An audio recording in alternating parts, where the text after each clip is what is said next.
Good afternoon to all of you, and might be evening to some of you.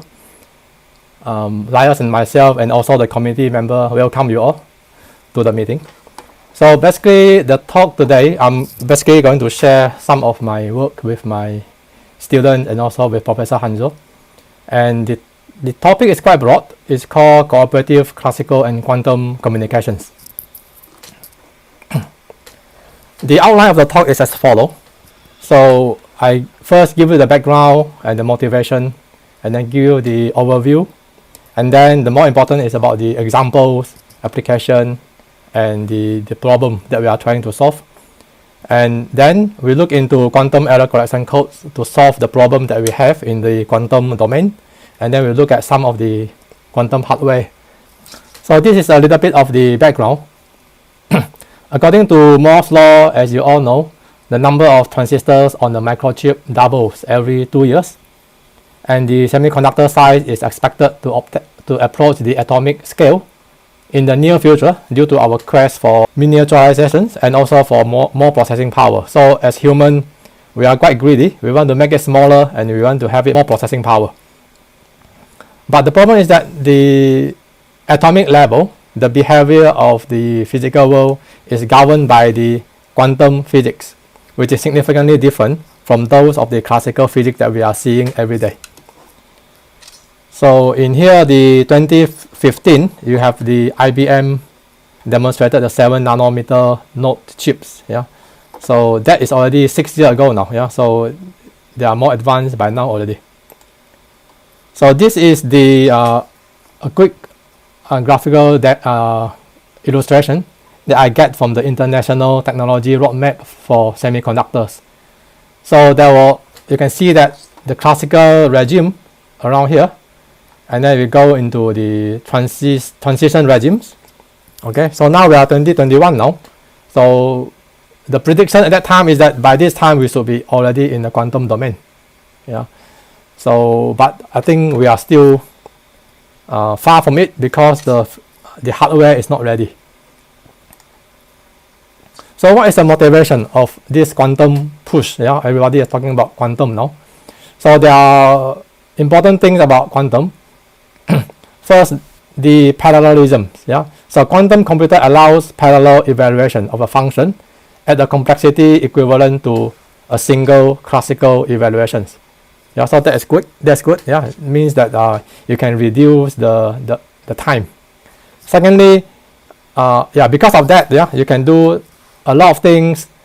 It solves some challenging optimization problem in a fraction of time compared to a conventional computer. Okay. And then the quantum computer is supposed to reduce the detection complexity as well in the future generation communication systems. Okay. And the other thing is that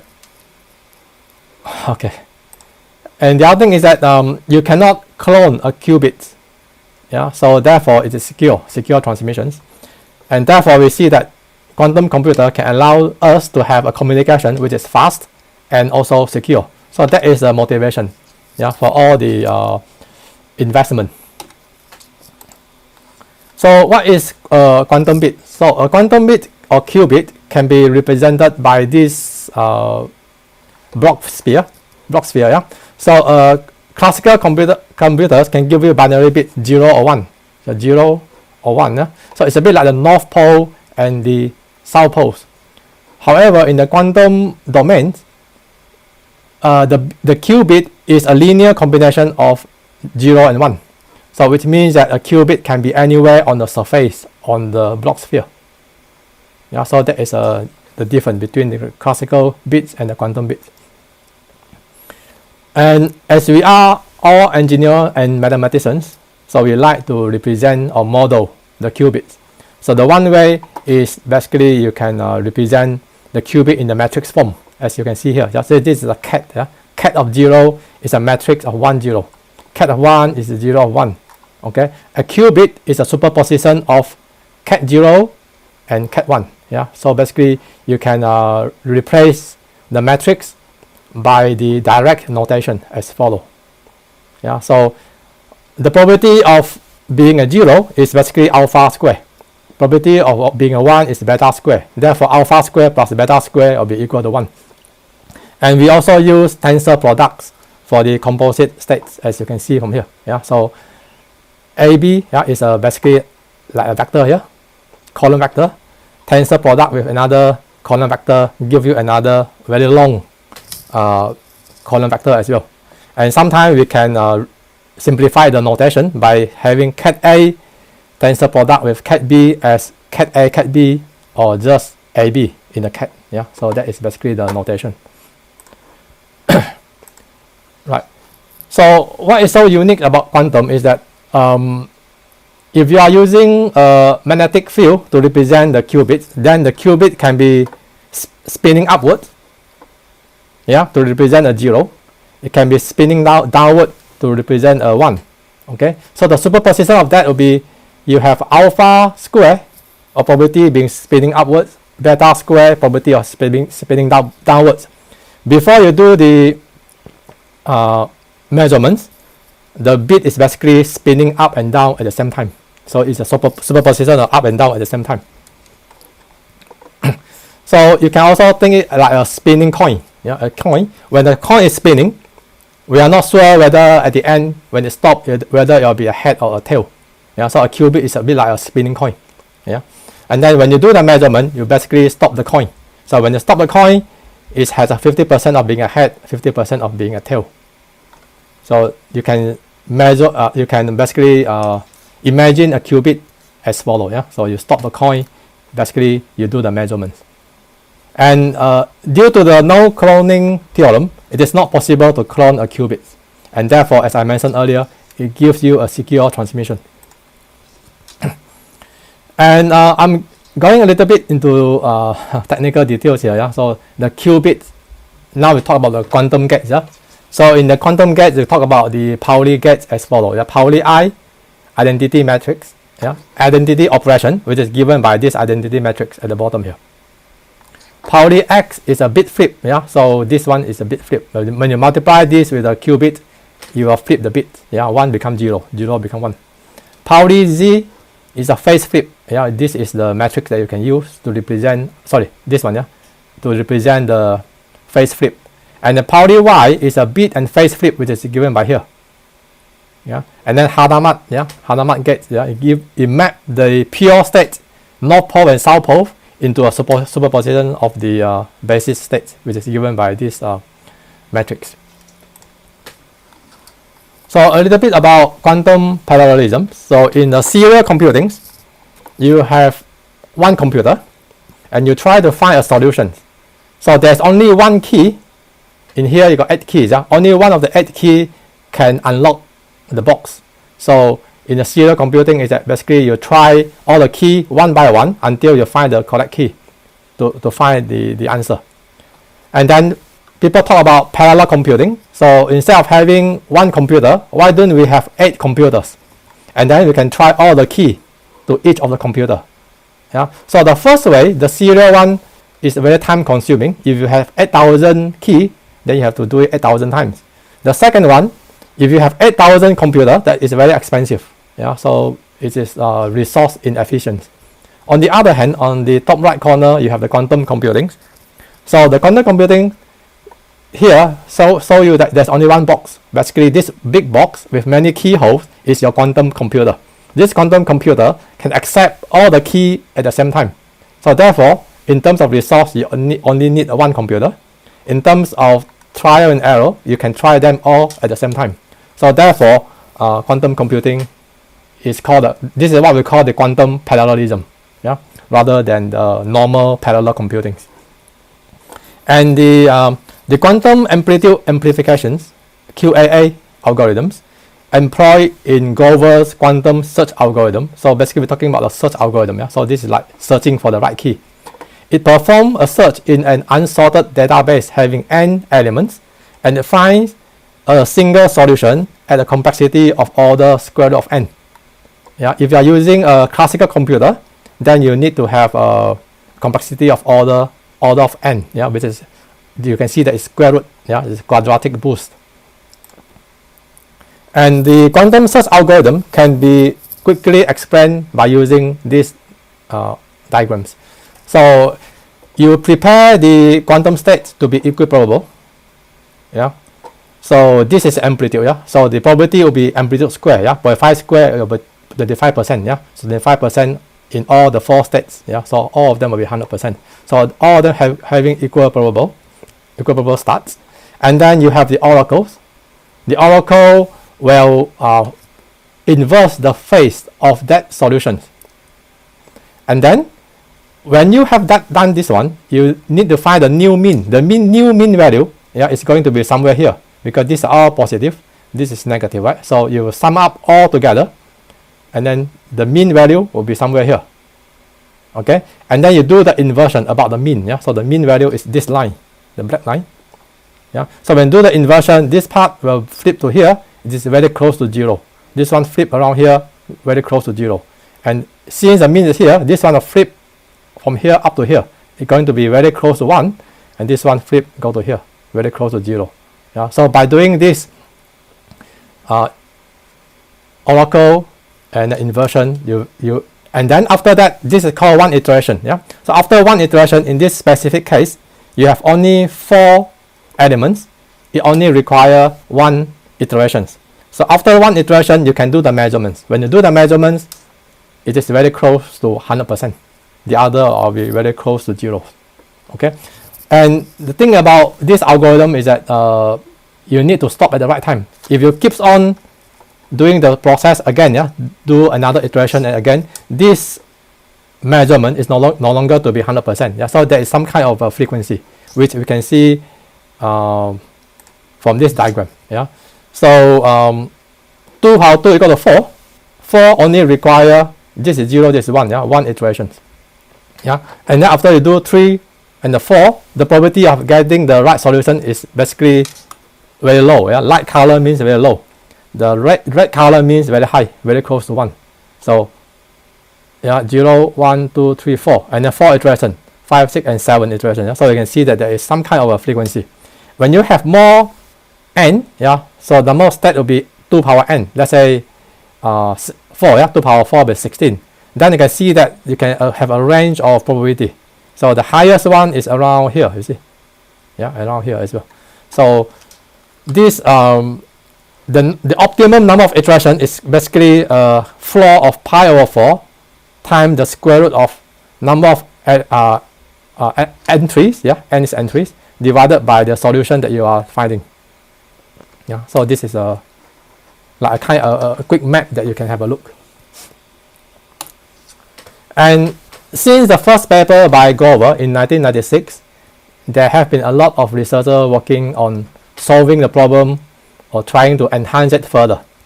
Yeah, so this is a list of contributions, yeah, that we found, and this table is also in our SS paper in 2013. Yeah, so these are all the contributors.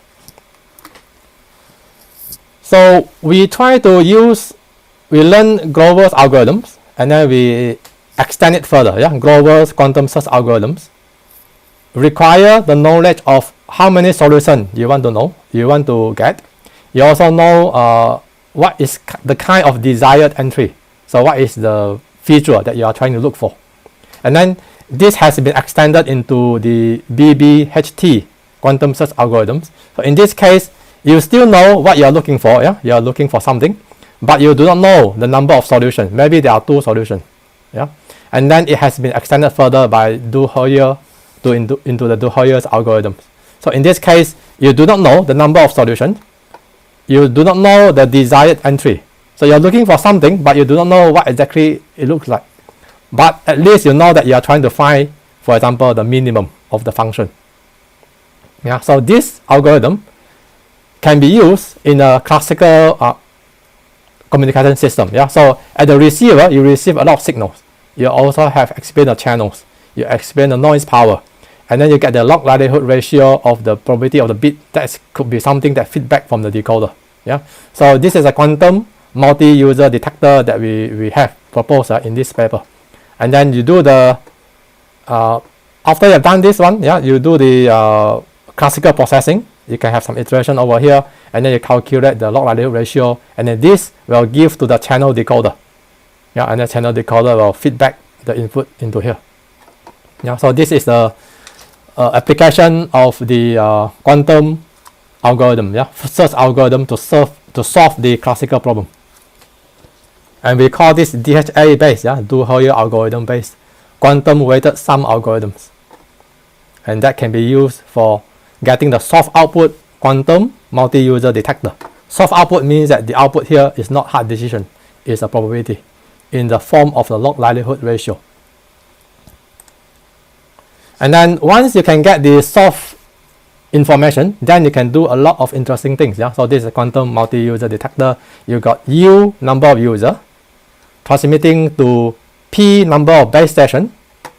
Yeah, for P number of receiver. Yeah, at the base stations. So this is a kind of space division multiple access. Yeah, because each of the user will experience different channel. Yeah, from here to all the receiver here. And then you have the quantum multi-user detector that we discussed just now. It gives you the soft output. The soft output will go to the decoder. The decoder will feed the soft output, become the input to the quantum MUD. Yeah, so once you can get the soft in and soft out, then you can have some iteration and that can give you a better performance. And we also extended the work into the quantum assisted routing optimization. So you can see from here, this is a source node at location 1. You want to send a signal into the destination node at 8. Yeah, and in between them, you got 6 nodes that you can use as a relaying. Yeah, and this is basically what we propose. Yeah, is a quantum assisted algorithm for multi-objective. Yeah, the keyword here is multi-objective routing for the self-organizing networks. Yeah, so what kind of objective? Yeah, for example, you might want to minimize the power. You also want to minimize the error. So that would be 2 objectives. And we find the bound, upper bound and lower bound, yeah, for the non-dominated quantum optimization algorithms. And then the complexity is between the order of n and order of n times square root of n. Yeah, so this for this routing.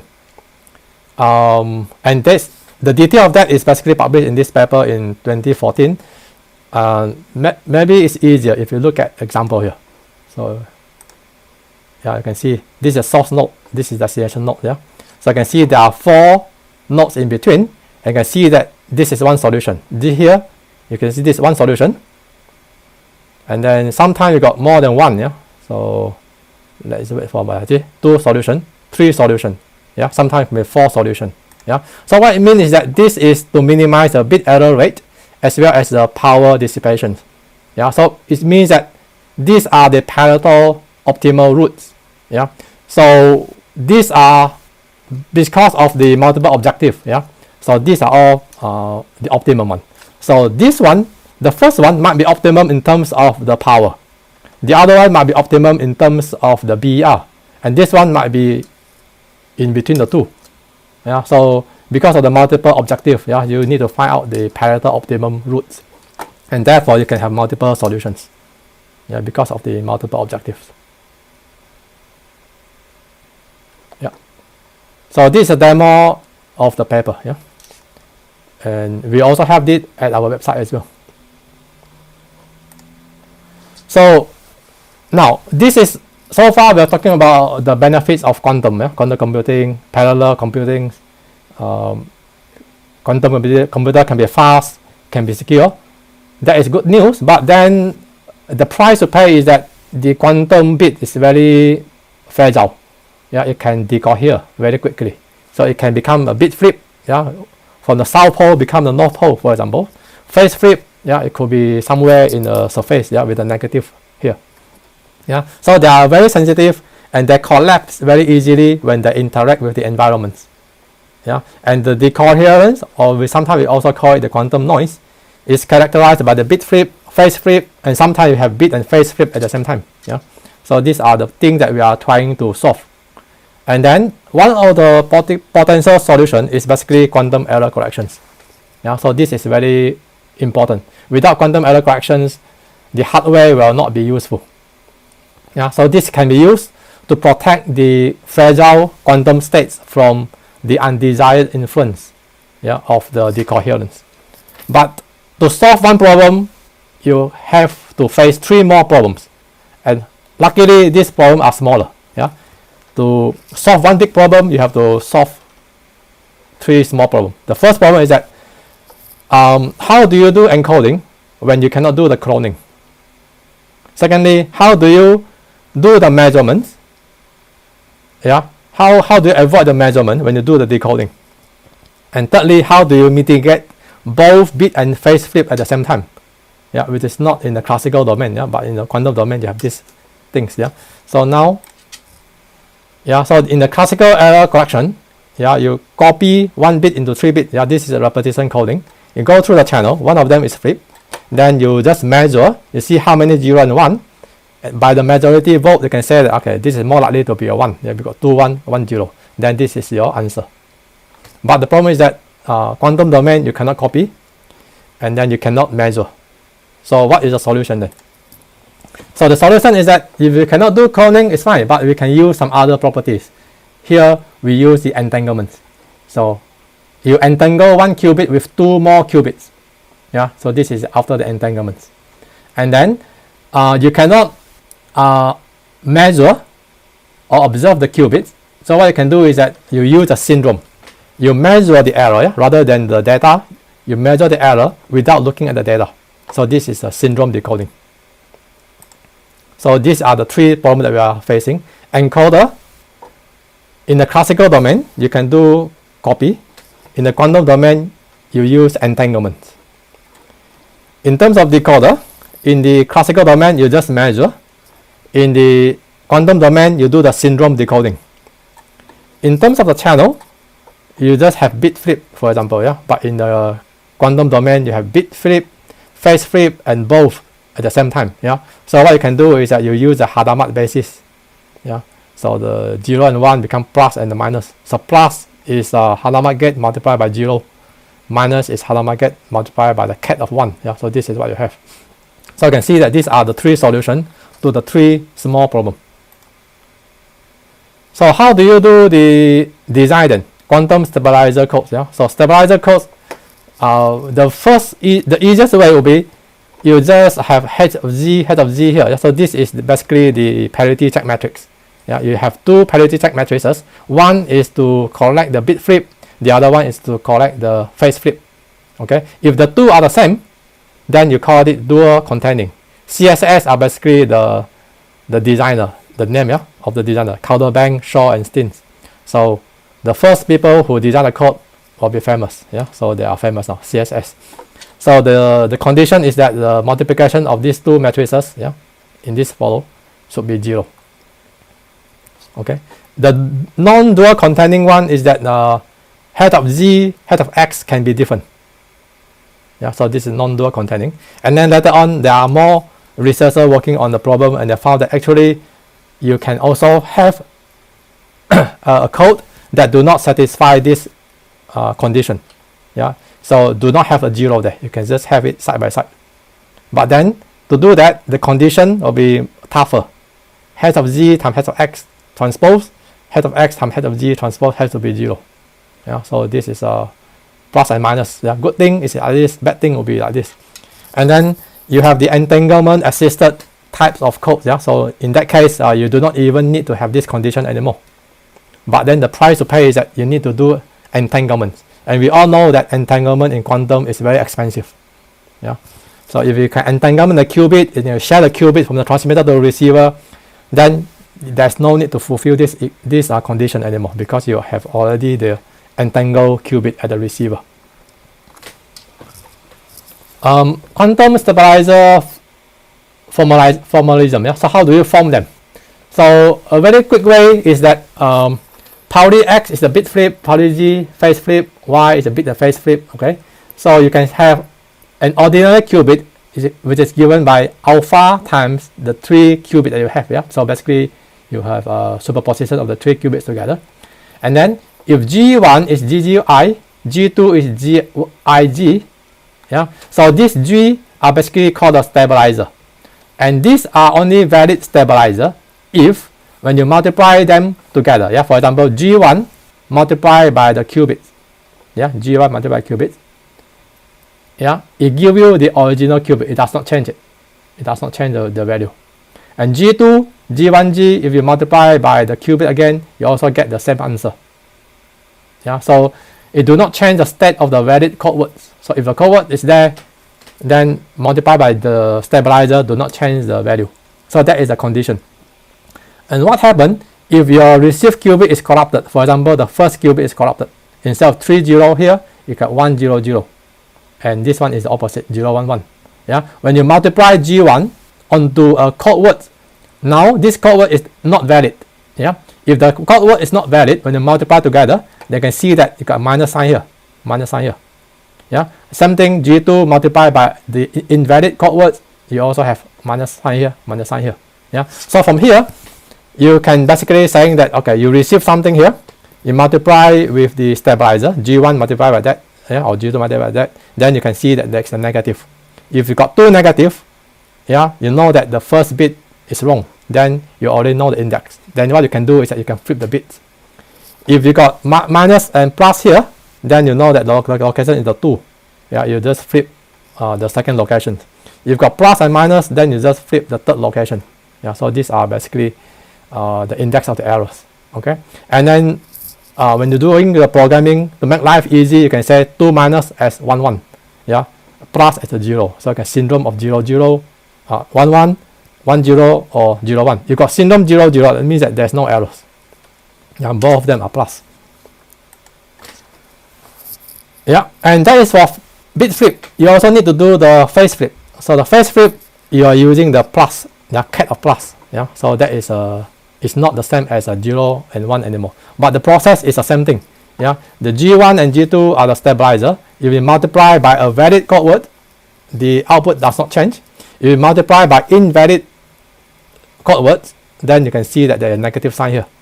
Yeah, and then you can, based on the negative sign, you can see where is the location of the error, and then you can flip, instead of the bit, you flip the phase. Okay, now the quantum stabilizer formalism, next part here, you can see from here, you can map the Pauli operator to the equivalent 2 bits, yeah, 0 0, 0 1, 1 1, and jack as a 1 0. You put it into here. So what you see here, G1 is a GGI, G2 is ZIG. So okay, 1 1 0, yeah, 1 1 0, 1 0 1, 1 0 1. Yeah, so you can, for this particular case, yeah, so that you can try to design them. Okay, this is another thing. The stabilizer must commute. Yeah, in this specific case, yeah, G1, G2, phi should be G2, G1 of the phi. Yeah, they must commute, and the twisted product, or some people call it the symplectic product, yeah, should be equal to 0. Okay, and in this is different from the classical domain. Yeah, so in the quantum domain, the error pattern that you observe, there are 3 types. First is that the one in the gray color, you can detect the error pattern. Yeah, these are the error pattern that you can detect.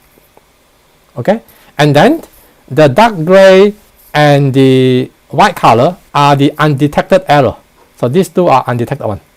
Yeah, but in the quantum domain, these 2 sometimes is harmful, sometimes is harmless. Yeah, this is quite different from the classical domain. Yeah? So here, this is harmful one, and this is a harmless one. So it means that if you cannot detect them, it doesn't matter, because it does not harm you. It does not cause any problem. But this part, if you do not detect them, yeah, the dark color one, it will cause problem in your circuits. Yeah, so this is the part that you want to avoid. Yeah, ideally you want to make this gray to be bigger and this one to be smaller by doing a more powerful code.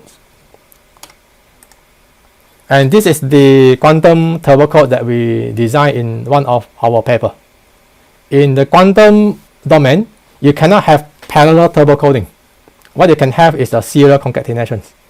Yeah, and then you go through the quantum channel, and then when you do the decoding, you need to do 2 decoding in parallel. First part at the bottom is called the iterative decoder, which is similar to the classical domain turbo coding. At the top one, yeah, is called the inverse encoder. Encoder, you call it inverse, yeah, inverse of the encoder. And then you need to do it in the the cat, yeah, in the quantum domain, and then you share the syndrome to the decoder. Yeah, so you can see that they are doing it in parallel, and at the end the output comes together, and then you make a decision at the end. Yeah, so this is the quantum turbo codes. And how good is the performance?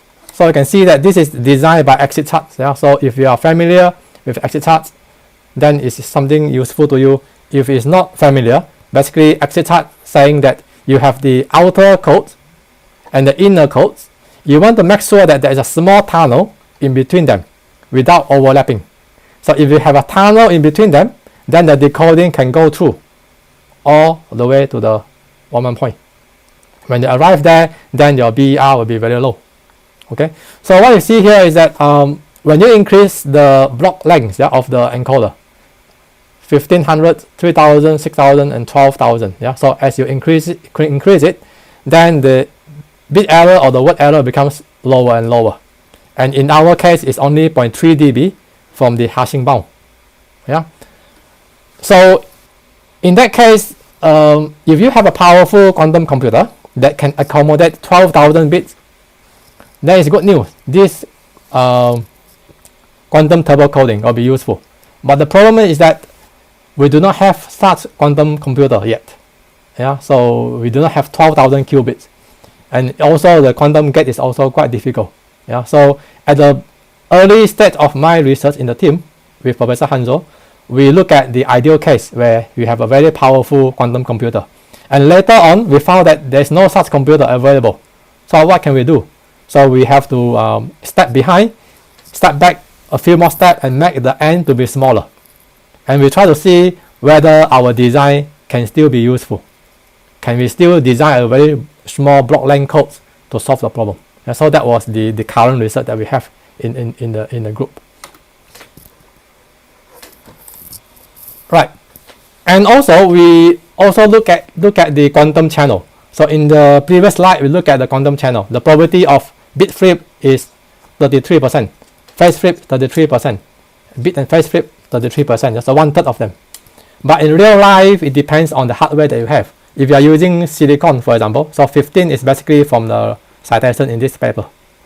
Yeah, so you got two times. Yeah? T1 is the relaxation time, T2 is the dephasing time, and you found out that actually these two have a significant influence to the channel. Yeah, so you can see T1 can be 1 hour, T2 can be 1 millisecond. So the difference is so big. Alpha is a measure of the asymmetry. So this is the probability of the phase flip. Px is the probability of the bit flip. Yeah, so the ratio of the phase flip and bit flip. Yeah, the higher the alpha, meaning that the chance of having a phase flip is higher. So you can see from here, alpha is 1,000,000, which means that having a phase flip is 1,000,000 times more likely than a bit flip. And obviously this is not symmetrical anymore. Okay, and then you can see that it's quite a big difference here. Even here is also 100. Okay, so that was the second step that we do. Yeah, assuming that you have a powerful code, but you're looking at the channel, how can you design a code to solve this problem? And then this is a 3D graph that we can have a look. You can see from here is that the ratio of symmetry is here. Yeah, so this is small, and 10 power 0 is 1, this is 100, this 10 power 4, this 10 power 6. You can see that there is a curve that's going up here. And then this is the depolarizing probability. Okay, and then also here we also have the entanglement assistance. Yeah, so the more qubit you use in the entanglement, then the capacity will increase. So this is the capacity. Yeah, so if you have no entanglement, so this is the curve that you have. Yeah, if you have 25% of the maximum, then you can curve is lifting up, 50% is lifting up further, and then if you go to the maximum, the whole curve is going up here. Yeah, so you can see that actually by using different hardware, you can have a different shape. By using different degree of entanglement, the capacity can also change. Yeah, and if you cut over the surface, and you can see from here, so A is basically alpha equal to 1, that means that the bit flip and the phase flip are all equiparable. Okay, and then this one, alpha is equal to 100, so the 100 times more likely to have a phase flip. This one is 10 power 4, this is 10 to the power 6, a million times more likely. Okay, and you can see that as a channel become more and more asymmetrical, yeah, so this is symmetrical, this is asymmetrical, you can see that the capacity also change. Yeah, all the curve is moving up, and also at this particular point you can see that this is the entanglement. Yeah, so the more entanglement you use, the capacity also increase. Yeah, so this is the maximum, this is no entanglement, this is 75%. Yeah, so when your channel become more and more asymmetrical, for example a million times different, then the E max go to here, which means that you can see the capacity is 0.5 and above. Yeah, it do not go any lower. Yeah, and here, see here. Yeah, so basically when you have more qubits entangled, you already know some information about the signal that you want to transmit, and therefore the capacity is not going to be 0 anymore, because you already know some information. And in other words, it's a kind of cheating. Yeah, if you have 75% of that already, so you already have a lot of information at the receiver, and therefore the capacity is not going to be 0. It's a kind of cheating already. Yeah, you got some information shared between the transmitter and the receiver. Quantum hardware, so you can see in 2009 Grover's quantum search algorithm was demonstrated to be 85% fidelity. Yeah, and then 2012 99%, 2015 99.59. Yeah, now it's 6 years later. Yeah, so it'll be maybe 9.9999. Yeah, a lot of 9 at the end. And this is the development in the quantum hardware. So quantum annealing based quantum computer, D-Wave. Yeah, is basically based on the quantum annealing. And this at the bottom one is a photograph of a chip mounted in a simple holder constructed by the D-Wave. Yeah, the thing is that this is very quick, but then it's still not good enough to run source quantum factorization algorithms. Yeah, so it's very quick, but then it's based on the quantum annealing. Yeah, you cannot solve the source algorithms. And then later on, 2017, you got the universal quantum computer. Yeah, so the IBM built a 17 qubits. Yeah, so that was back in 2017. Yeah, so and then it has been developed further. IBM Q. Yeah, even now you got the IBM. They have the quantum computer that allows you to run simulation. But my student is having some difficulty because the quantum hardware that they have, although for example 16 or more qubits, the bits are very noisy, and therefore the measurement that you get today will be different from the measurement you get for tomorrow. So that makes life very difficult. Yeah, so still very noisy. And the further development that you can see here, so Meteos, yeah, is the first quantum satellite. Yeah, was launched in China in August 2016. Yeah, so basically they did some experiments. Yeah, so I have 2 entanglement photons prepared here and then beam down to the 2 ground stations. Yeah, so that was 2016, and then 1 year later they did the experiment. Yeah, so the 1,200 kilometer long, they do the entanglement test for the distance of 1,200 kilometer, and that is the longest so far. Yeah, so nobody is breaking the record yet. So that is all from me. Thank you for your attention. I hope that the a brief introduction will give you some motivation to look into the problem. And the results that I have shown here are basically for a long block length. The quantum computer that we have are quite short, so there are still a lot of open problems that we need to solve. And this is the photo taken some years ago, yeah, by the whole team in the summer. When pandemic was not the issue, we always have the picnic, and we have the professor here, yeah, in the red, in the middle. And this is the website that you can go if you are interested in any of our work. So that's all from me. Thank you.